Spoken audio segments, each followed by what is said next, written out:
Bienvenidos a este tirar del hilo rojo del amor. En esta oportunidad iniciaremos con un texto de Emiliano Mira y López titulado Los cuatro gigantes del alma. Para él los cuatro gigantes del alma son el miedo, la ira, el deber y el amor. Y nosotros vamos a detenernos en el capítulo del amor. Espero lo disfruten. Comencemos. El amor. ¿Qué es el amor? Limitaciones previas. Tanto se ha escrito sobre el amor que puede parecer cursi o pedante el intento de hablar de él, siquiera bajo la protección de un criterio que aspira a ser honestamente científico. La actitud del biólogo e inclusive la del psicólogo frente a un cúmulo de hechos que tan íntimamente conmueven las fibras sentimentales de cualquier ser humano corre peligro de parecerse a la conocida imagen del caballo en la cacharrería, o si se desea una variante más expresiva, a la de un hipopótamo en un orquidiario. Y no obstante, si deseamos pasar revista a las ingentes fuerzas que nos animan y ahogan, que nos impulsan y anulan, que nos elevan y hunden, que nos beatifican y envilecen, no podemos dejar de ocuparnos de este, nuestro tercer gigante, que bajo su piel suave y rosada, su mirar triste y su efébica apariencia oculta energías capaces de vencer a sus tres hermanos compañeros de caverna. Hay pues que hablar del amor, y es preciso, como hemos hecho con sus dos antecesores, definirlo, mas aquí los criterios son aún más variados y contradictorios, nuestros recursos más limitados, los peligros de teorizar sin base experimental mayores, porque en efecto, el miedo y la ira son emociones que se manifiestan fundamentalmente del mismo modo en los mamíferos superiores, pero el amor adquiere matices sumamente peculiares en la especie humana y se presta menos al control de laboratorio o al estudio objetivo. Por ello sus definiciones siguen siendo tan distantes o divergentes, incluso si se elige para cotejarlas un mismo punto de observación. Todo ello nos impone circunstancias y modestia en las afirmaciones y severo rigor en las inducciones y deducciones. Una vez más, para no perdernos, vamos a seguir la punta evolutiva y estudiar el amor desde sus remotos orígenes biológicos con el fin de asistir a sus diversas ascensiones de complejidad hasta alcanzar volumen que presenta cuando reina y tiraniza a un individuo humano, adulto, culto, pasional e idealista. La raíz metabólica del amor. Para quienes creen que el amor es, ante todo, una atracción, bueno, será que sepan que genéticamente es anterior su calidad de expansión, y ello explica su aspecto absorbente y posesivo, que destaca en algunas personalidades primarias. Si observamos un organismo vivo unicelular, tal como una ameba, por ejemplo, veremos que en él se dan los fenómenos de inhibición y de excitación, característicos de la presencia de las dos fuerzas primarias que hemos conocido en los capítulos anteriores, personificándolas bajo los calificativos de miedo e ira. Una y otra de esas fuerzas o potencias se evidencian cuando las condiciones del ambiente físico en que vive ese átomo biológico se hacen adversas.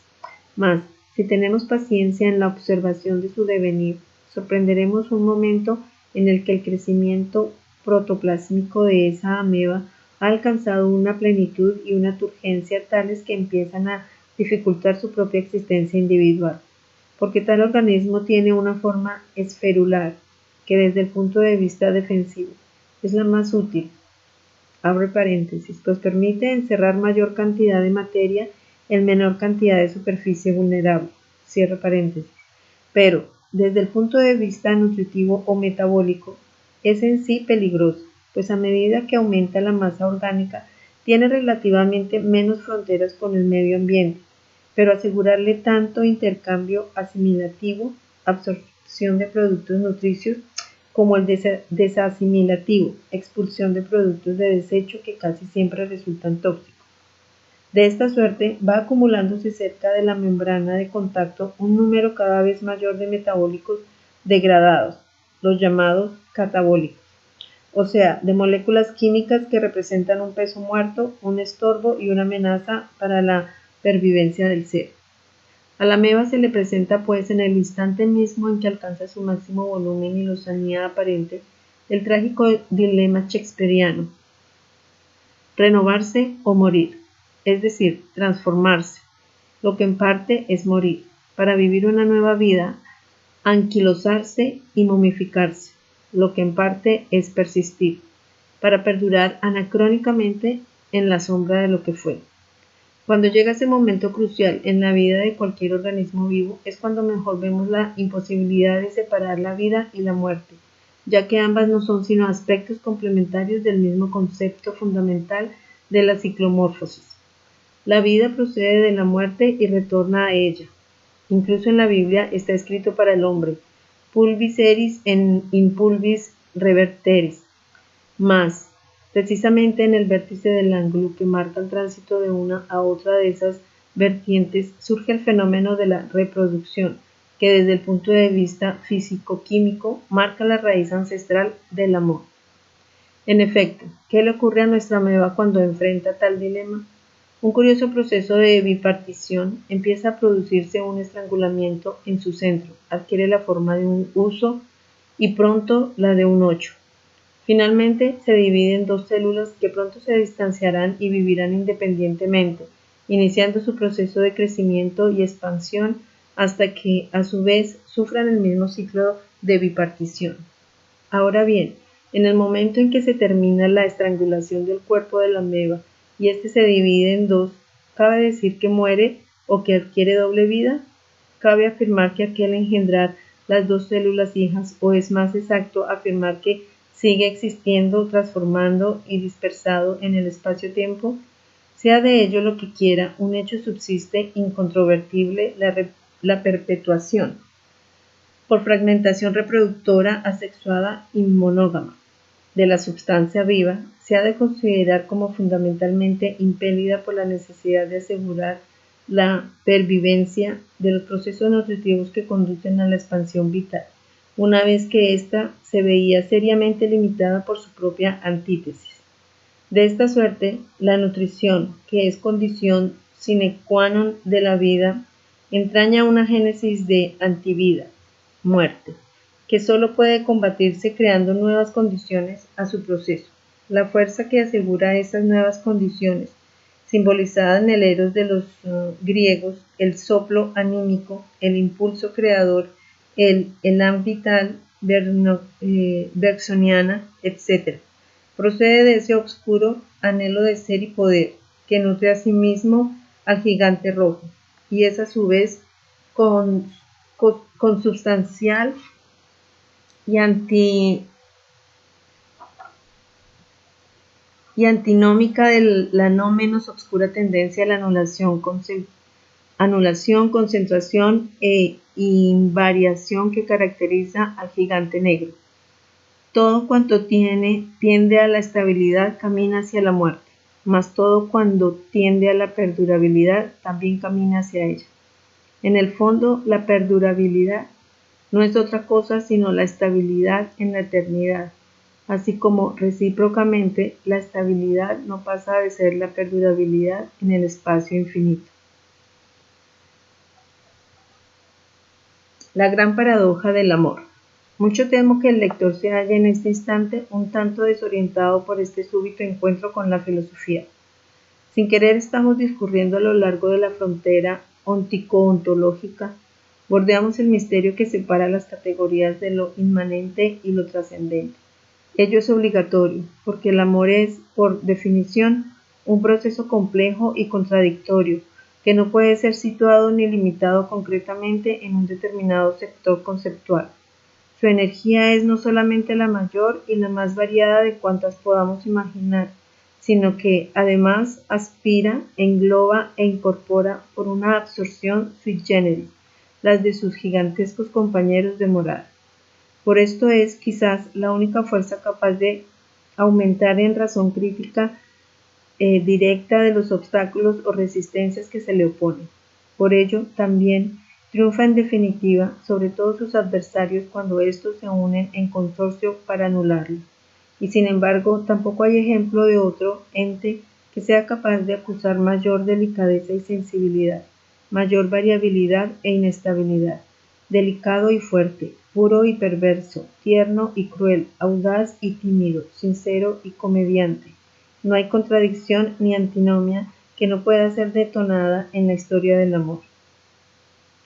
Mas la gran paradoja biológica en este máximo gigante del alma deriva de otro motivo que lo diferencia de sus tres congéneres, y es el hecho de existir en forma bifásica, determinando un constante flujo y reflujo, efusión e infusión vital, en virtud del cual el ser enamorado se siente simultáneamente más turgente y más exhausto, más pleno y más vacío, más viviente y más moriente. Desde un punto de vista estrictamente fisiológico, tal dualismo se explica porque la conducta sexual conlleva en el mismo acto una posesión y una cesión, o si se quiere, un recíproco intercambio de energías, que altera esencialmente el habitual tono existencial individual. Ello será aún mejor comprendido si pasamos revista breve a las otras raíces o factores constituyentes del proceso amoroso. La raíz tánica y nihilista del amor. Es sin duda la más difícil de reconocer cuando se contempla ingenuamente la conducta y el continente de la persona enamorada. Mas no ha escapado a los más antiguos pensadores, pues los más dilectos de ellos nos han dejado profundas reflexiones acerca de las relaciones del amor con la muerte. Es ya curioso el hecho de que en una lengua latina, el catalán, ambas palabras sean semejantes, que casi se confundan cuando se las oye pronunciar deprisa, l'amor y l'amor, y que en todos los romances de los trovadores surja la evocación mortal como imagen expresiva de la intensidad del amor. Pero las vinculaciones entre ambos procesos son más ancestrales y provienen del acto inicial de la partición de la substancia viva, en que vemos a la misma célula morir como madre y renacer como hija de sí misma. Es así como se explica la aparición en diversos niveles de la escala animal de las llamadas bodas tánicas, en las que la cópula fecundante va seguida de la muerte de uno o de ambos cónyuges. Por esa misma razón se observa tras el coito humano completo una tendencia al sueño, que es una muerte temporal, y el acto mismo del orgasmo fue descrito por nuestro inmortal García Lorca con el calificativo de la muerte chiquita. Sí, empero prescindimos de evidenciar esa raíz tánica en el acme sexual del proceso amoroso y la exploramos a lo largo de sus diversas fases menos físicas, podremos igualmente denotar su presencia bien manifiesta en la impresión general de lasitud, de vaciamiento y de desvitalización o de posesión de iniciativas que caracteriza la frase morirse de amor.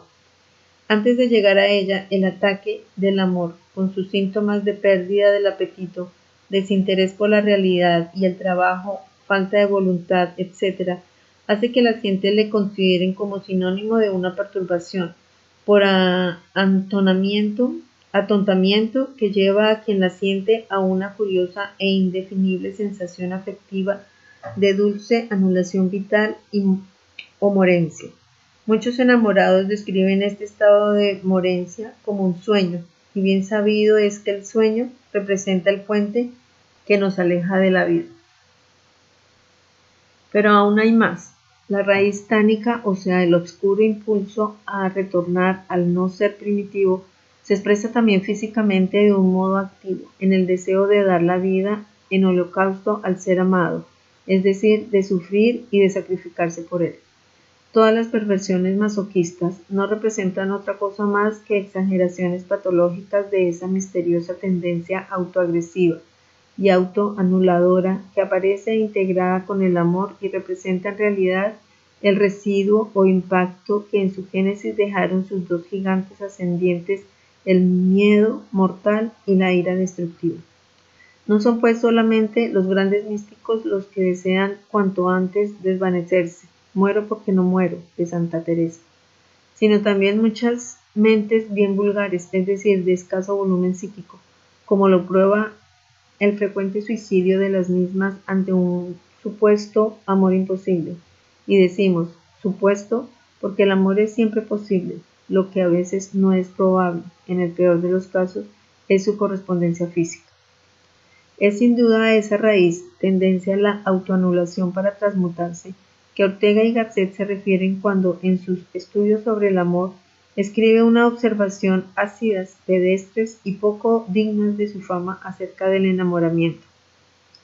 Dice, por ejemplo, reprimamos los gestos románticos y reconozcamos en el enamoramiento, repito, que no hablo del amor sensus estricto, un estado inferior de espíritu, una especie de impecabilidad transitoria, sin aniquilosamiento de la mente, sin reducción de nuestro habitual mundo, no podríamos enamorarnos. Cuando hemos caído en ese estado de angostura mental, de angina psíquica, que es el enamoramiento, estamos perdidos. En los primeros días aún podemos luchar. El alma de un enamorado huele a cuarto encerrado de enfermo, a atmósfera confinada, nutrida por los pulmones mismos que van a respirar. Confesamos que Ortega debía hallarse sufriendo uno de sus característicos accesos hipocondríacos cuando de tal modo degradó y empequeñeció ese sector e ingrediente del complejo amoroso. Amor significa siempre plenitud y desbordamiento.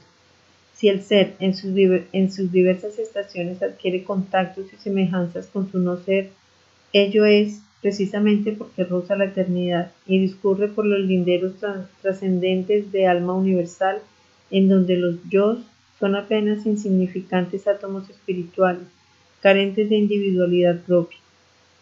Mas esto supone una ascensión y no un descenso, porque el ser enamorado habla el lenguaje de la especie, y por tanto intemporal. Es así como muere para renacer, y es así como la raíz tánica, que deja nuestro yo en suspenso, es asimilada en la totalidad del proceso amoroso como un aporte necesario y creador. La raíz agresiva, posesiva e imperialista del amor.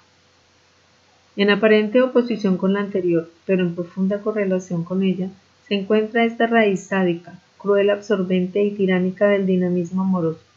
El impulso a que obedece es tan destructivo como el tánico, mas su fuerza procede del núcleo iracundo y no toma la forma de mortal anulación, sino de dominio y de conquista, del objeto libidinoso, o sea, de la persona amada.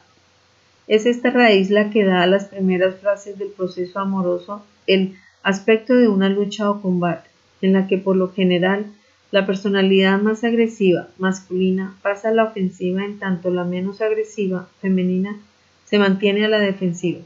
Esa agresión, sin embargo, no se expresa en forma mecánica, sino en actos simbólicos preferentemente. Estos pueden manifestarse mediante gestos, palabras y conductas que por lo general tienden a hacerse resaltar los valores personales del conquistador, tanto en sus atributos sexuales directos, coraje, fuerza física, potencia viril, como en sus equivalentes indirectos, capacidad económica, prestigio social, spirit, etc. La mujer trata asimismo de ganar el corazón de su amado, desarrollando la táctica de una pudorosa coquetería. Se arregla y viste del modo más atractivo posible, estudia sus menores expresiones y se lanza al famoso juego del tira y afloja, o sea, de incitar y frenar alternativamente a su cortejador. A veces esta batalla, para la que cada uno de los protagonistas acostumbra a contar con recursos y personas auxiliares, constituye el principal contenido de la dialéctica amorosa, que entonces aborda en lo que vulgarmente se denomina el flirt. Mas, si el gigante avanza y desarrolla sus fuerzas con todo su poder, entonces su raíz posesiva también puede fortalecerse extraordinariamente y dar lugar a la manifestación. Las manifestaciones de tal intensidad que culminen en un verdadero martirio de la pareja amante, que vive bajo la recíproca opresión de su llamado celos. Hasta cierto punto,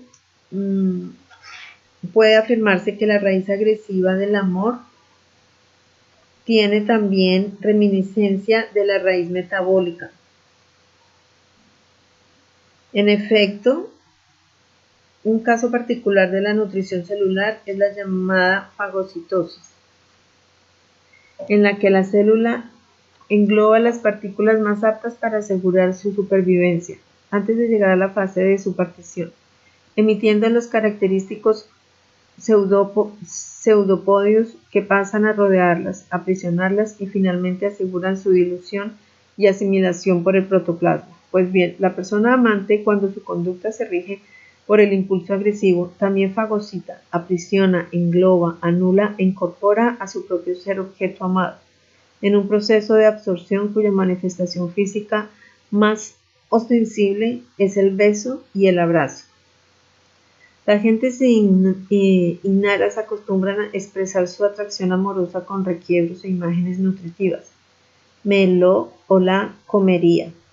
Vaya mordisco que la o le daría, etc. Y la escuela psicoanalítica freudiana, al afirmar que el primer placer humano es canibalesco, obtenido por la mordedura y aspiración del pezón y seno materno, nos aporta en ese sentido otra confirmación de que la raíz agresiva, sádica, tiene en la vida humana su primer manifestación en el acto de la nutrición por la alimentación oral. Como se manifiesta en el tipo medio de los procesos amorosos, esta raíz agresiva, sádica, que los propulsa de un modo diverso, según la observemos en el hombre o en la mujer, pero con idénticos fines, proponiendo a la colonización del objeto amado, al usufructo exclusivo no solo de su cuerpo sino de su mente. Las personas que se dejan llevar por ese amor posesivo se pasan la vida reprochando y recriminando a sus parejas que no las quieren bastante, constantemente piden de ellas pruebas de amor y estas para hacerlo han de representar algún sacrificio, o sea, alguna renuncia, alguna mutilación de la personalidad supuestamente amada.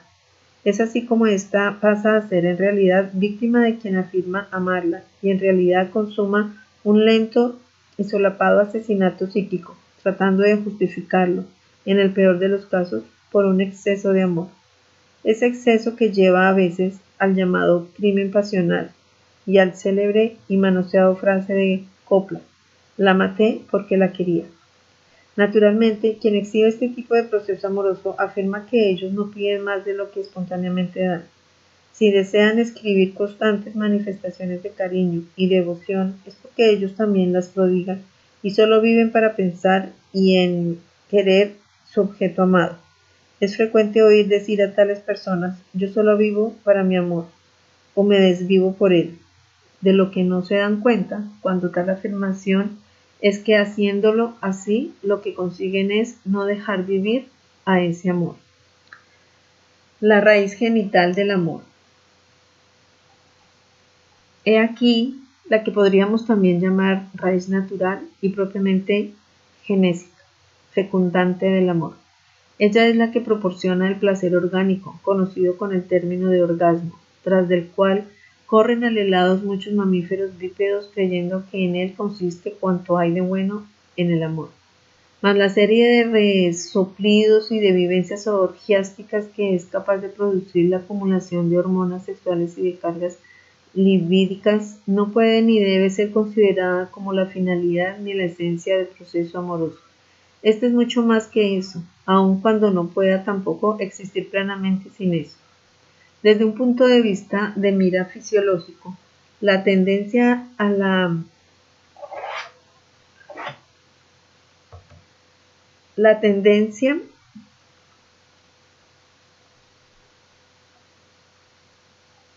la cópula o fusión corporal de ambos sexos parece asegurada por un obscuro anhelo de complementación, que es diversamente sentido por la mujer y por el hombre. Aquella busca recibir y este dar algo, pero cosa curiosa, aquella gusta al propio tiempo ser poseída y este poseer, en todo cuanto no sea territorio estrictamente genital. Parece pues como si se produjese dentro del ámbito personal una compensación que sirve para asegurar mejor la completa equiparidad en los dos protagonistas del acto fundante. Magnus Hirschfeld fue el primero en destacar la importancia que las manifestaciones vasculares ligadas a la acción hormonal y nerviosa, principalmente coordinada en la neurohipófisis, tienen en la producción del TRIP craving, impulso o necesidad visual de los franceses, genital. Mas la mejor prueba de que tal impulso es harto distinto del complejo dinamismo del amor nos la da el hecho de que pueden ponerse en marcha y torturar a quien lo siente en ausencia, real o imaginaria, de todo objeto libidinoso concreto. O sea, que es posible sufrir o gozarlo intensamente sin estar enamorado ni amar a nadie. E inversamente es también posible vivir con plenitud en todos los momentos, buenos y malos, de un gran amor sin estar sometido a sus exigencias. La característica del desarrollo de esa raíz genital es surgimiento del hombre y los animales, periódicamente en el llamado estado de celo, que también ha sido designado eulálica y simbólicamente con los términos de sed, hambre o frenesí libidinoso.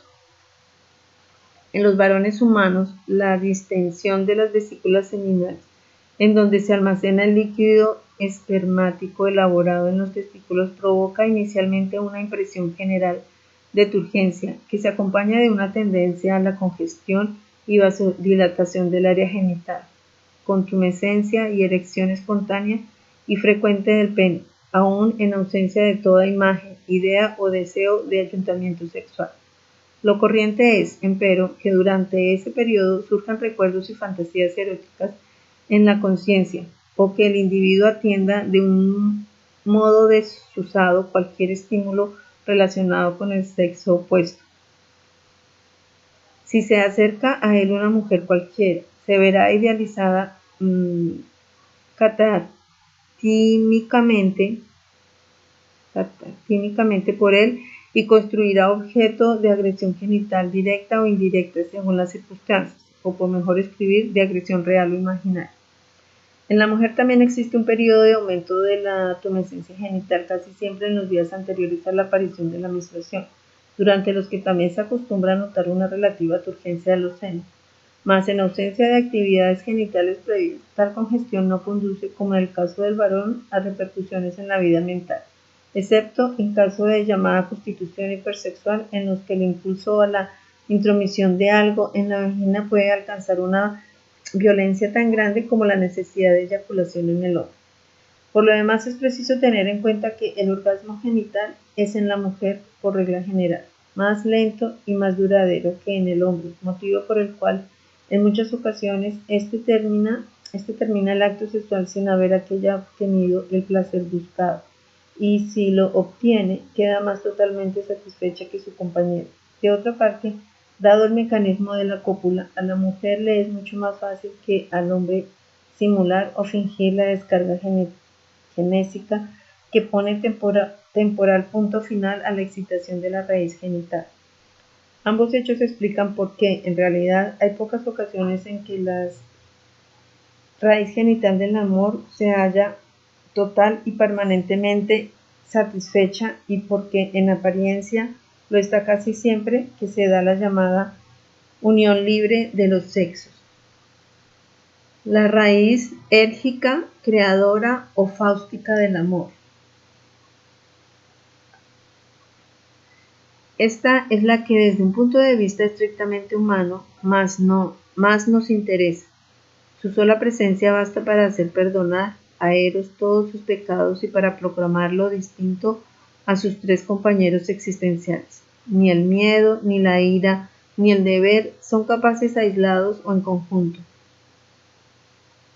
de lograr la llamada inspiración, que en cambio obedece sumisa a los dictados del amor, o más exactamente a esa última y mejor de sus raíces propulsoras. Puede afirmarse que no todos los amores son capaces de exaltar la raíz creadora de quienes lo viven, pero también es cierto que solamente el amor puede extraer de cada hombre o mujer su máximo potencial creador, o expresado de otro modo, las máximas creaciones de la humanidad han sido, son y serán las inspiradas por el amor. Si la morencia es la vivencia que señala la raíz tánica, el celo la raíz genital y el coraje la raíz agresiva, no hay duda que la raíz creadora o érgica se desvela en el entusiasmo. La persona que se encuentra sometida al crecimiento y desarrollo integrador de la síntesis de un proceso amoroso en el que esta raíz interviene decididamente, siente su ser hervir, desbordante e irradiante de felicidad. La vida se le presenta bajo sus prismas más bellos, atrayentes e incitantes a la acción creadora. Desde un punto de vista estrictamente científico, tal estado se describe con el calificativo de clasión. En él se experimenta una plenitud que no puede detenerse en la fase potencial y se expande en elán vivificador, o sea, creador de obras y valores. Es probable, aunque no se encuentre definidamente comprobado, que exista una ignota y tan solo intuida base de confluencia entre las energías de la raíz genital y la raíz creadora. Ambas son fecundas y dan por tanto frutos, mas la primera conduce a la producción de hijos carnales, en tanto la segunda engendra obras espirituales. Freud y su escuela sostienen que la transmutación de una en otra es originada principalmente por la acción represora de la vida social. Creen que la vida en común obligó al hombre a renunciar a la plena satisfacción de sus impulsos genitales y creó obstáculos y barreras, prohibiciones, tabús y castigos de tal intensidad que determinaron una sobrecarga o saturación de la carga tensional del impulso copulativo, y éste sufrió entonces una conversión ascendente, sublimación, animando los afanes de saber, gozar y crear. En otras palabras, lo que el hombre perdió de genialidad lo ganó en capacidad de trabajo y de cultura. Creemos, como muchos otros, que la creación, sea de naturaleza que sea, presupone un afán creador y que ese afán puede nutrirse principalmente de las ingentes energías de la raíz sexual genital o propiamente libidinosa del amor. Mas también nos parece que puede engendrarse la creación por energías vitales asexuadas que se liberan en los llamados estados de exaltación, inspiración y cordialidad entusiasta hacia la obra en sí, con bastante indiferencia en cuanto al grado de necesidad de descarga libidinosa. Y en tal caso nos hallamos autorizados a separar la raíz creadora, fenomenológicamente hablando, de la raíz puramente orgiástica, copulativa, fecundante y fisiogenital del amor. Las historias de los grandes creadores humanos nos muestran que los ciclos de sus creaciones han sido hasta cierto punto independientes y por tanto ajenos a los ciclos de sus satisfacciones genésicas. Con y sin satisfacciones genitales, unas veces produjeron sus obras y otras no. De otra parte, uno de los más conspicuos discípulos de Freud, Theodor Reich, en uno de sus más recientes libros, afirma enfáticamente que el amor no se origina en el impulso sexual, sino en el campo de los impulsos del yo. Según él, la fuente genética del amor se halla en la tendencia infantil a asegurarse la protección y la seguridad de la atención afectuosa de la madre, y añade, el amor empieza como una inconsciente fantasía de ser amado. Esto explica por qué una de las consecuencias inmediatas del amor es un aumento de la fe en el porvenir y en sí propio. Esa felicidad es la que lleva al enamorado a tejer proyectos y a centuplicar su actividad para llevarlos a feliz término, haciéndolos fecundos. Se comprende, empero, que el predominio de cualquiera de las otras raíces del proceso amoroso sea un obstáculo para que se desarrollen los efectos del impulso creador. Quien solo vive el amor como pura contemplación, quien lo vive como constante posesión, como mero goce infraabdominal o como dialéctico proceso de conquista, es difícil que pueda producir una obra amorosa, sea esta física o espiritual. Solamente quien de algún modo consigue equilibrar e integrar esas vertientes o laderas y mantenerlas en armonía, tensión, obtiene que entre ellas brote la llama creadora que da origen al hijo espiritual de la unión erótica. Ni el ascetismo, ni la lujuria, ni el platonismo, ni el hotelismo son compatibles con la perpetuación fructífera del amor. El proceso amoroso en el que esta raíz creadora dio lugar a la aparición del fruto, sea este biológico, hijo carnal, sea este puramente psíquico o plástico, obra cultural, artística o técnica, alcanza su posible plenitud y se inmortaliza aún cuando resulte efímera la acción de los restantes integrantes.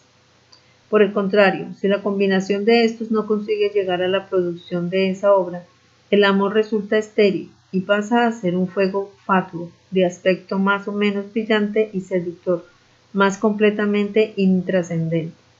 El estudio de las interrelaciones de las raíces constituyentes del tronco vital de cada amor es difícil y puede resultar imposible si no se cuenta con la plena y constante sinceridad de los dos autores, que a la vez son actores de su historia.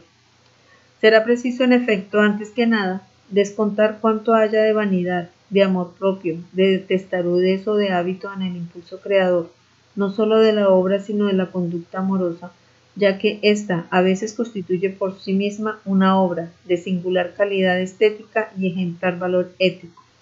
Será preciso también conocer y comprender las influencias de las fijaciones afectivas primarias, paterna, materna, fraterna, etc., en la orientación y concreción de las actitudes y pautas reaccionales de los protagonistas.